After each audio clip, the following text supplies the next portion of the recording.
Ismail Qaani, ഇറാന്റെ ഖുദ്സ് force commander, Israel ചാരസംഘടനയായ മൊസാദിനു വേണ്ടി ചാരപ്പണി ചെയ്തു എന്ന ആരോപണത്തെ തുടർന്ന് തടങ്കലിലാണെന്നും അതല്ല വധിക്കപ്പെട്ടുവെന്നും റിപ്പോർട്ടുകൾ സൂചിപ്പിക്കുന്നു.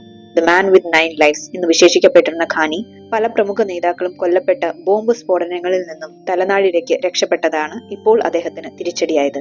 ഇറാന്റെ സൈനിക നേതൃത്വം അദ്ദേഹത്തിനെതിരെ ഉന്നയിക്കുന്ന പ്രധാന സംശയങ്ങൾ ഇവയാണ്.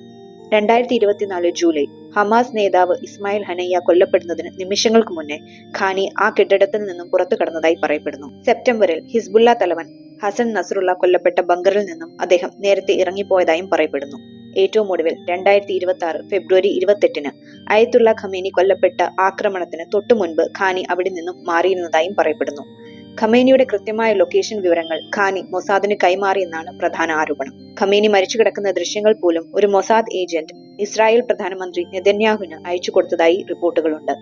ഇത് ഖാനിയെ പോലെയുള്ള ഒരു ഉയർന്ന ഉദ്യോഗസ്ഥന്റെ സഹായമില്ലാതെ സാധ്യമല്ലെന്ന് ഇറാൻ വിശ്വസിക്കുന്നു.